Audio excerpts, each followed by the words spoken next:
Willys Tracker project I've got going. Underneath, a Geo Tracker. On top, it's a 1948 Willys CJ2A. And it was actually a 1993 Geo Tracker that I used for this donor project. I had to extend the body about 6-7 inches. I built custom body mounts for the frame. That was actually an old road sign I cut apart there. Let's see here. Up under here, I still need to jack it up a little bit back. I've got this thing, again, another road sign. It's just laying across there, that way the body's not resting on the frame itself. It's resting on all the supports I built for it. There wasn't much hope for the frame that the Willys came off of.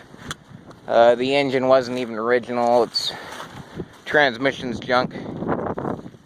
So honestly, I figured, hey, what, spend $100 and build this thing and have it work just fine, or I could spend thousands getting that old piece of work going. I'll show you that in a moment. I've got to deal with all the wiring. Got to put the wiring harness back in. I'll probably build a little box for it that's kind of floating there along with the battery. Have all the electronics kept under the hood, up to here, well above where the water line will go.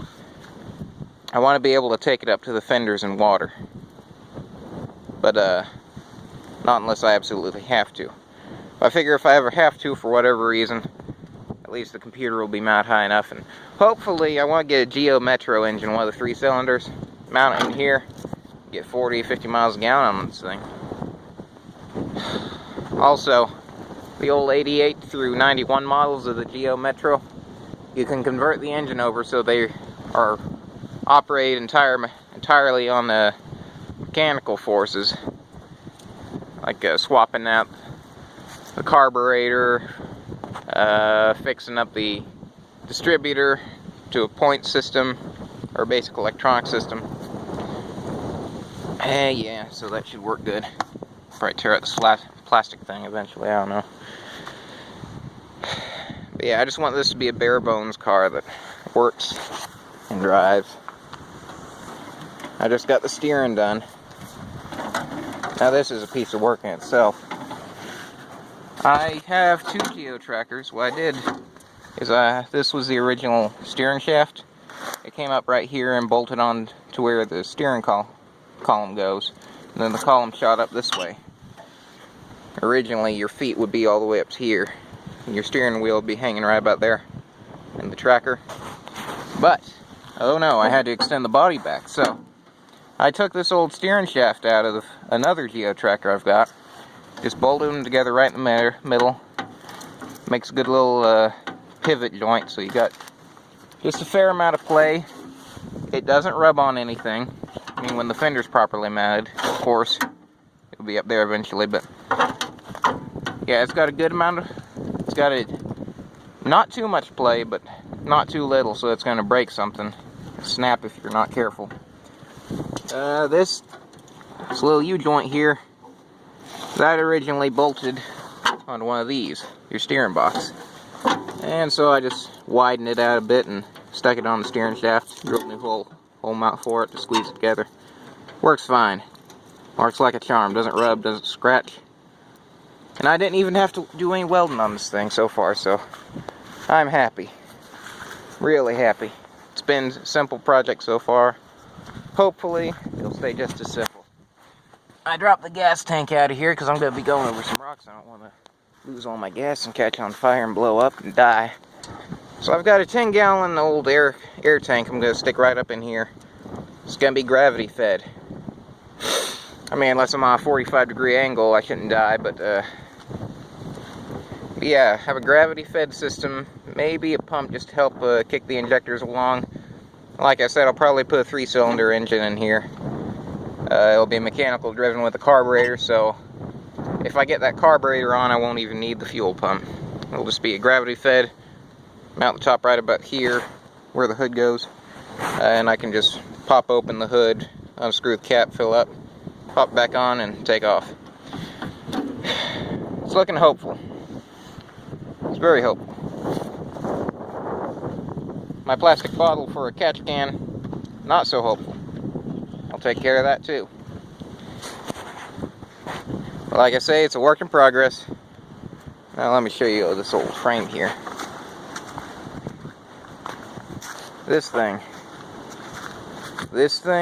is gonna need a lot of work. I don't want to send it to the scrapyard. It's broken.